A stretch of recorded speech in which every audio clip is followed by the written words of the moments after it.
प्रथमम शैलपुत्री च द्वितीयम ब्रह्मचारिणी तृतीयम चंद्रघंटेति कूष्मांडेति।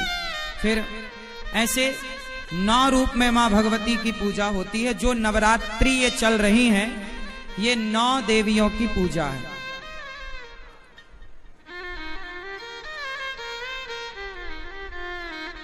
स्कंध माता 5वीं, कात्यायनी 6वीं, कालरात्रि 7वीं, महागौरी 8वीं और सिद्धिदात्री 9वीं। ठीक है। प्रथमम शैलपुत्री, शैलपुत्री मतलब पार्वती, शैलपुत्री मतलब शैल मतलब पर्वत, पर्वत मतलब हिमालय, हिमालय पुत्री प्रथमम। द्वितीयम ब्रह्मचारिणी, अभी मैंने ब्रह्मचर्य की बात करी ना, तो दूसरे नंबर पर ब्रह्मचारिणी माता है। वही शैलपुत्री जब ब्रह्मचर्य का पालन करती हैं तो वो ब्रह्मचारिणी हो जाती हैं। तृतीयम चंद्रघंटेति, चंद्रमा की तरह जब शीतलता उनके भीतर आई तो वही चंद्रघंटा बन गई, है ना। कूष्मांडा चतुर्थ माता कूष्मांडा, अंडाकार। जब लड़की से पत्नी बन जाती है और वो जब मां बनती है तो उसके गर्भ में एक बालक होता है, वो कूष्मांडा है। वही नारी देखिए 9 रूपों में विभक्त हो रही है। ये जब लड़की का जन्म होता है ना तो ये शैलपुत्री होती है। जब ये लड़की थोड़ी बड़ी होती है तो ये ब्रह्मचारिणी हो जाती है। जब ये थोड़ा जवान होती है तो चंद्रमा की तरह सुंदर हो जाती है चंद्रमा। और जब ये विवाह होता है, जब ये गर्भवती होती है तो अपने गर्भ में एक संसार को धारण करती है। ये संसार गर्भ से ही तो आया, आप और हम मां के गर्भ से, तो ये कूष्मांडा। और स्कंध माता, जब बच्चा बाहर आता है तो मां स्तनपान कराती है, वही स्कंध माता है ना। और षष्ठम कात्यायनी, कात्यायनी मां जिसकी नीति नियम कैसी हो, जो अब बड़ी हो गई है, गृहस्थ चलाने वाली है, तो वो नीति से निपुण हो गई है कि किस तरह वो घर परिवार चलाए। तो जो घर परिवार चलाने में, बच्चों का पालन पोषण करने में सामर्थ्य, वो कात्यायनी। और कालरात्रि कहते हैं कि जो अपने बच्चों पर आने वाले संकट का भी काल बनकर खड़ी हो जाए, वो कालरात्रि है। बच्चों पर आने वाले संकट के लिए मां क्या बन जाती है, काल की भी काल, बच्चों के लिए लड़ जाती है वो सबसे, कालरात्रि। और वही कालरात्रि जब बच्चों का लालन पालन करके बड़े कर देती है, अपने पांव पे खड़ा कर देती है, तो वही महागौरी हो जाती है। महागौरी बन करके वह समाज का पालन करने लग जाती है। महागौरी मतलब समाज में उसके बच्चे की, उस मां की ख्याति बढ़ जाती है। और नवमम सिद्धिदात्री चा, मतलब एक नारी है जो सब प्रकार की, कहते हैं ना, एक पुरुष के तरक्की में, पुरुष की सफलता में एक स्त्री का हाथ होता है।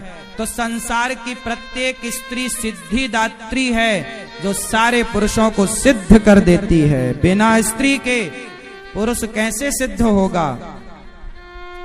तो यही है नवदुर्गा, यही है नवरात्रि की महिमा। तो आप लोगों से बस मैं यही प्रार्थना करूं कि नारी का सम्मान करिएगा। नारी का सम्मान करना सीख गए तो सब सीख गए, और नहीं सीखे तो फिर कुछ नहीं सीखे। तो प्रथमम शैलपुत्री चा, द्वितीयम ब्रह्मचारिणी, तृतीयम चंद्रघंटेति कूष्मांडेति, चतुर्थकम पंचमम स्कंदमातेति, षष्ठम कात्यायनीति चा, सप्तमम कालरात्रि महागौरीति चाष्टमम, नवमम सिद्धिदात्री चा नवदुर्गा प्रकीर्तिता। तो यही नवदुर्गा है। आपकी जो माँ है, आपकी जो माँ है, आपकी जो पत्नी है, यही नवदुर्गा है। यही 9 रूपों में दिखाई पड़ती है। एक स्त्री 9 रूपों में दिखाई पड़ती है। अच्छा ये बताओ, दुर्गा मां के हाथ कितने हैं? उत्तर दो, उत्तर दो, बोलो। 8 अष्टभुजाधारी। अच्छा जब 9 रूप हैं तो 9 दूनी 18 हाथ होने चाहिए, लेकिन दुर्गा मां के कितने हाथ होते हैं? बोलो, थोड़ा जोर से बोलो। कल 1-2 रोटी ज्यादा खा के आना। कितने हाथ? 8। क्यों? जब रूप 9 है तो हाथ 18 होने चाहिए। 9 दूनी 18। 8 हाथ क्यों? 8 हाथ इसलिए क्योंकि स्त्री के रूप कितने होते हैं?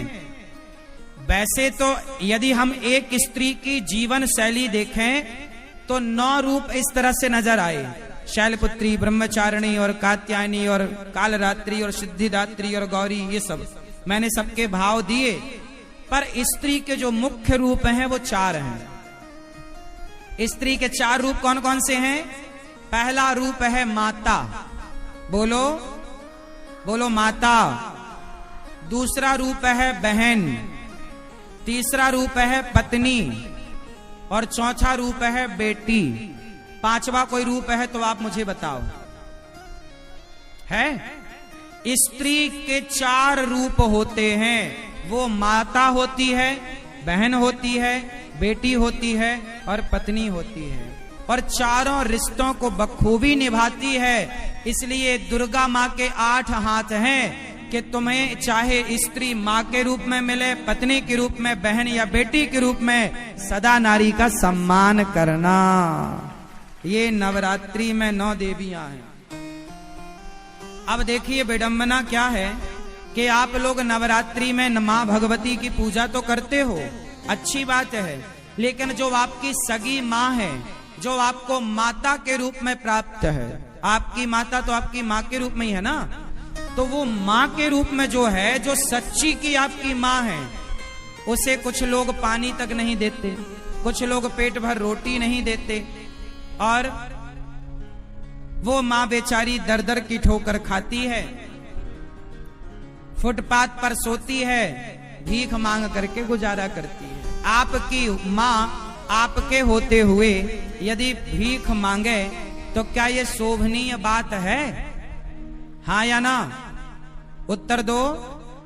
इसलिए अपनी मां का सदा सम्मान करना, अपनी पत्नी का सदा सम्मान करना और नारी जात का सदा सम्मान करना। स्त्री का सम्मान करने वाला पुरुष समाज में प्रतिष्ठित होता है। याद रखिएगा, मैया आपको बोल रहा हूं, ये जिम्मेदारी तुम्हारी है। ये जो तुम्हारी औलाद, ये जो तुम्हारे बच्चे जो सड़क में खड़ी बहन बेटियों को छेड़ते हैं ना, ये उन लफंगे लड़कों की गलती नहीं, तुम माताओं की गलती है कि तुमने अपने औलाद को नारी का सम्मान करना सिखाया ही नहीं। काहे नहीं सिखाया? यदि तुम्हारा लड़का किसी लड़की को छेड़ता है तो इसमें उस लड़के का क्या दोष है? तुम मां का दोष है। तुमने क्यों नहीं नारी का सम्मान करना सिखाया? क्यों नहीं नारी की इज्जत करनी सिखाई कि बेटा जैसे ये तेरी बहन है, ऐसे रास्ते से गुजरने वाली भी तेरी बहन है, जैसे ये मैं तेरी माँ हूं, ऐसे गांव मोहल्ले की हर स्त्री तेरी माँ है, जैसे ये तेरी छोटी गुड़िया है ना, भतीजी है, भाई की छोटी गुड़िया होती है, भतीजी होती है, वो बेटी की तरह होती है। आप अपनी भतीजी से कैसी बात करते हो? भतीजी समझते हो ना? क्यों भतीजा समझते हो? भाई की बेटी छोटी गुड़िया होती, उसे आप गोद में लेके घूमते हो, तो आप अपनी भतीजी को तो भतीजी कहते हो, आप अपनी बहन को तो बहन कहते हो, आपकी बहन को आप बड़ा प्यार करते हो, पर दूसरे की बहनों को आप रास्ते चलते छेड़ते हो, गलत कमेंट करते हो, गलत गलत बातें कहते हो।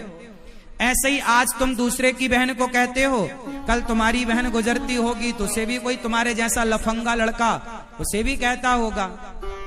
इसलिए ये हर माँ की जिम्मेदारी है कि तुम अपने बेटों को ऐसे संस्कार बचपन से दो कि वो नारी का सम्मान करने वाला हो, और नारी का सम्मान करने वाला ही समाज में सम्मानित होता है। जो नारी की इज्जत नहीं करता, समाज में उसकी इज्जत नहीं होती। ये याद रखिएगा, हाँ या ना। हमारे यहाँ इसलिए नारी की पूजा होती है। नवरात्रि में किसकी पूजा होती है?